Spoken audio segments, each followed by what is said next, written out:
Lukas pasal 17. Beberapa nasihat. Yesus berkata kepada murid-muridnya, "Tidak mungkin tidak akan ada penyesatan, tetapi celakalah orang yang mengadakannya. Adalah lebih baik baginya jika sebuah batu kilangan diikatkan pada lehernya, lalu ia dilemparkan ke dalam laut, daripada menyesatkan salah satu dari orang-orang yang lemah ini. Jagalah dirimu. Jikalau saudaramu berbuat dosa, tegurlah dia. Dan jikalau ia menyesal, ampunilah dia. Bahkan jikalau ia berbuat dosa terhadap engkau 7 kali sehari, dan 7 kali ia kembali kepadamu dan berkata, 'Aku menyesal,' engkau harus mengampuni dia." Lalu kata rasul-rasul itu kepada Tuhan, "Tambahkanlah iman kami." Jawab Tuhan, "Kalau sekiranya kamu mempunyai iman sebesar biji sesawi saja, kamu dapat berkata kepada pohon ara ini, 'Terbantunlah engkau, dan tertanamlah di dalam laut,' dan ia akan taat kepadamu." Tuan dan hamba.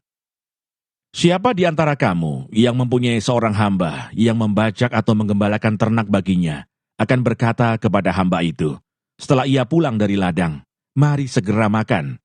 Bukankah sebaliknya ia akan berkata kepada hamba itu, "Sediakanlah makananku.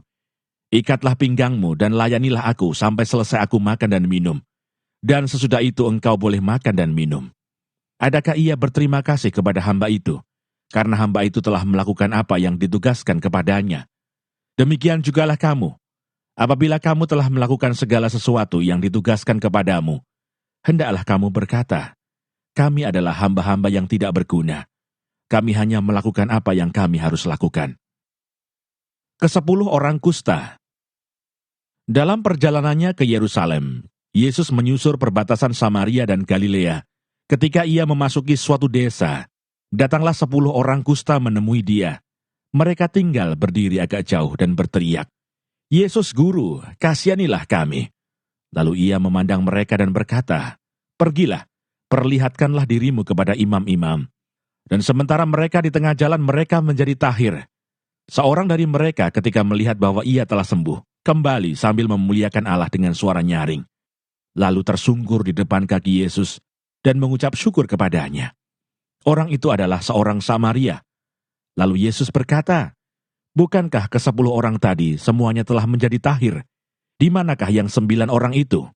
Tidak adakah di antara mereka yang kembali untuk memuliakan Allah, selain daripada orang asing ini?" Lalu ia berkata kepada orang itu, "Berdirilah dan pergilah, imanmu telah menyelamatkan engkau." Kedatangan kerajaan Allah. Atas pertanyaan orang-orang Farisi, apabila kerajaan Allah akan datang, Yesus menjawab katanya, "Kerajaan Allah datang tanpa tanda-tanda lahiriah. Juga orang tidak dapat mengatakan, 'Lihat, ia ada di sini,' atau 'ia ada di sana.' Sebab sesungguhnya kerajaan Allah ada di antara kamu." Dan ia berkata kepada murid-muridnya, "Akan datang waktunya, kamu ingin melihat satu daripada hari-hari Anak Manusia itu, dan kamu tidak akan melihatnya. Dan orang akan berkata kepadamu, 'Lihat, ia ada di sana. Lihat, ia ada di sini.' Jangan kamu pergi ke situ, jangan kamu ikut. Sebab sama seperti kilat memancar dari ujung langit yang satu ke ujung langit yang lain, demikian pula lah kelak halnya Anak Manusia pada hari kedatangannya. Tetapi ia harus menanggung banyak penderitaan dahulu, dan ditolak oleh angkatan ini. Dan sama seperti terjadi pada zaman Nuh, demikian pula lah halnya kelak pada hari-hari Anak Manusia. Mereka makan dan minum, mereka kawin dan dikawinkan, sampai kepada hari Nuh, masuk ke dalam bahtera. Lalu datanglah air bah dan membinasakan mereka semua. Demikian juga seperti yang terjadi di zaman Lot. Mereka makan dan minum, mereka membeli dan menjual, mereka menanam dan membangun.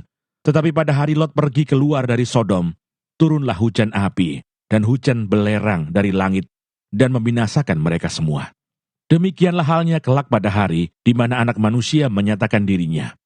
Barang siapa pada hari itu sedang di peranginan di atas rumah, dan barang-barangnya ada di dalam rumah, janganlah ia turun untuk mengambilnya. Dan demikian juga orang yang sedang di ladang, janganlah ia kembali. Ingatlah akan istri Lot. Barang siapa berusaha memelihara nyawanya, ia akan kehilangan nyawanya.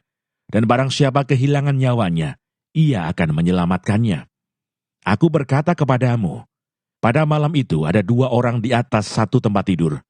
Yang seorang akan dibawa dan yang lain akan ditinggalkan. Ada 2 orang perempuan bersama-sama menghilang. Yang seorang akan dibawa dan yang lain akan ditinggalkan. Kalau ada 2 orang di ladang, yang seorang akan dibawa dan yang lain akan ditinggalkan. Kata mereka kepada Yesus, "Di mana Tuhan?" Katanya kepada mereka, "Di mana ada mayat, di situ berkerumun burung nasar."